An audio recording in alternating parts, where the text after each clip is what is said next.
1992 Volkswagen camper van. It's a 2.5 litre diesel, so it's the bigger of the two engines. As you can see, it is a pop top, which we've got set up there so we can show you when we go inside. But we'll start by having a look at the bodywork. Going down the side of the, well, this is the driver's side. You've got a little bit of bubbling on the bottom of the front wing there. But if you look down the side, it is nice and straight. It's got 4 new tyres, loads of tread, and 4 new wheel trims on them. They're sort of like a black finish.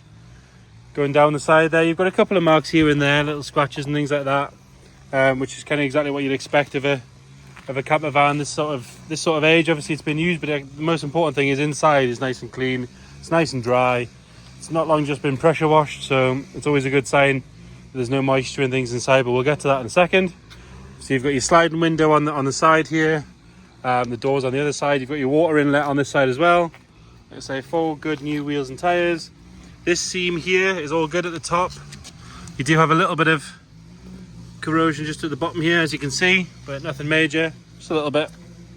I think the rear boot looks like it's been, or the boot even, it looks like it's been caught on something at some point, because there's a bit of a crack here which is starting to corrode, and there's a bit of sort of vinyl tape over here, just sort of where there's a bit of a crack. If you sort of peel it away, you can see there. So that probably wants a little bit of repair. Might even be easier just to replace the tailgate, but it does look like it'll repair fairly simply. Rear bumper and everything sits nice and straight. It does have a Witter tow bar with a set of electric spot on it. You've got your solar and everything in there, which we'll show you in a second. The pop top on this one is not canvas, it is fiberglass, so it's like a proper solid waterproof thing, which is always nice. Onto this side, we've got a little bit of corrosion at the bottom where that runner is.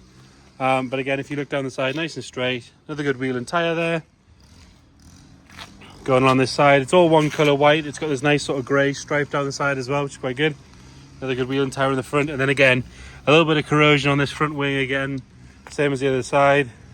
Nothing too major, but it is worth pointing it out.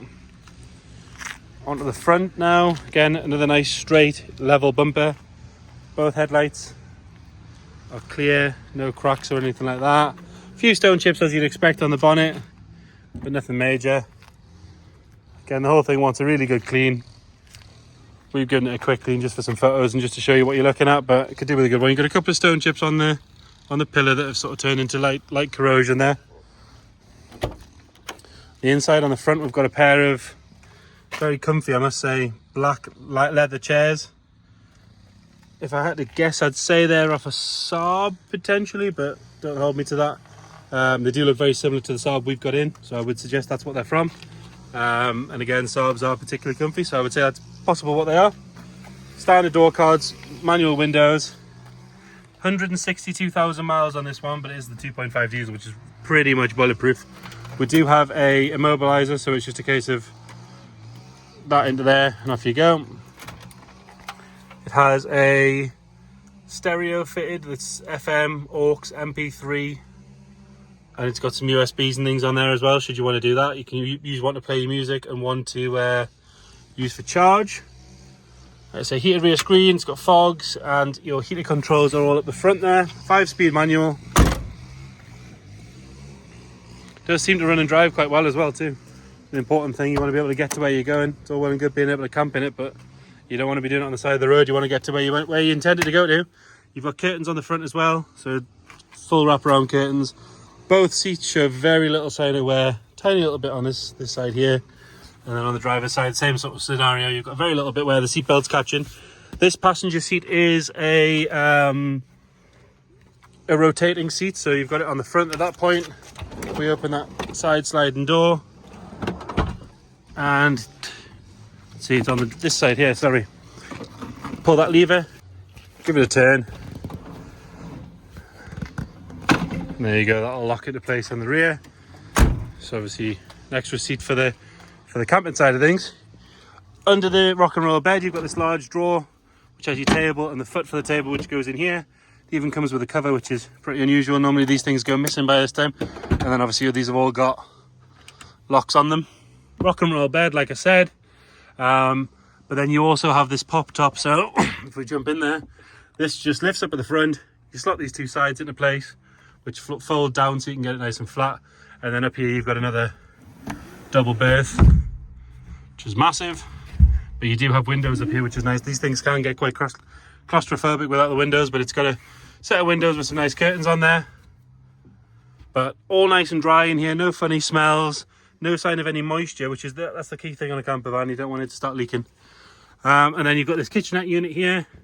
So on the left hand side you've got, just move that seat forward ever slightly, got another table under there as well, stashed at the side. So left hand side you've got a 2-ring gas hob with the sort of stainless steel surround and all the protection and all that sort of stuff that it comes with. So that's on the left hand side. We'll put that down. And then on the right hand side you've got your sink with the fold up tap and everything like that. Below that we've got an Electrolux fridge, which has got the sort of little travel pin in it to stop it from popping open. Adjustment on this side, then you've got choice of whether you're on mains or battery. So yeah, then we've got loads of storage, so access under the sink there, and just tons and tons of storage. So cutlery drawer, another nice drawer there. There's a little bit of a portaloo thing there, and then there's all your fuses, your gas switches, all that sort of stuff stashed away in there. Showing you under there, and then obviously you've got rear heat controls as well, which is always a nice addition. Keep you nice and warm. You've got 3-pin sockets, and then this is your control for your batteries, your water, your 12 volt, all that sort of stuff. Got another storage bin in there, and there's your Propex. That's your diesel heater to get a bit of warmth in here. There's some extra lights and things installed. As you can see, if we go around to the boot, there's some more toys in here as well. We'll need the key because that seems to be locked.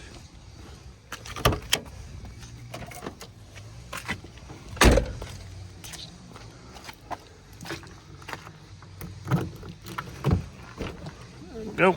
And then here obviously you've got what would be the back of your rock and roll bed there.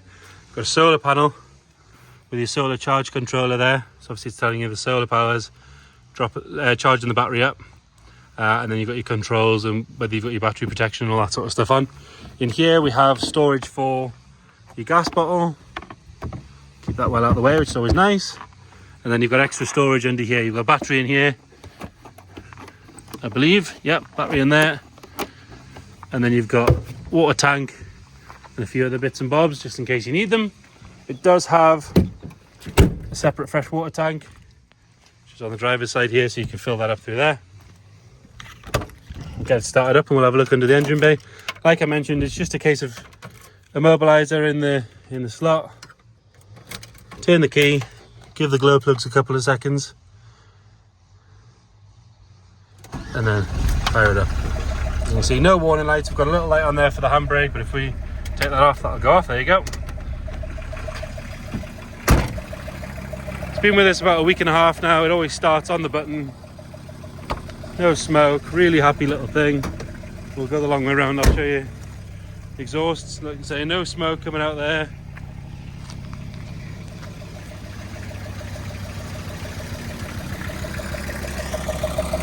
And then under here we've got that 2.5 litre diesel.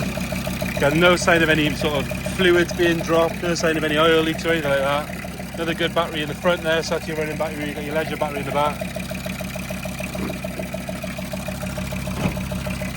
It even comes with some leaves included there as well. You get them for free. So there you have it. 2.5 litre diesel, pop top VW camper. Any inquiries, please get in touch.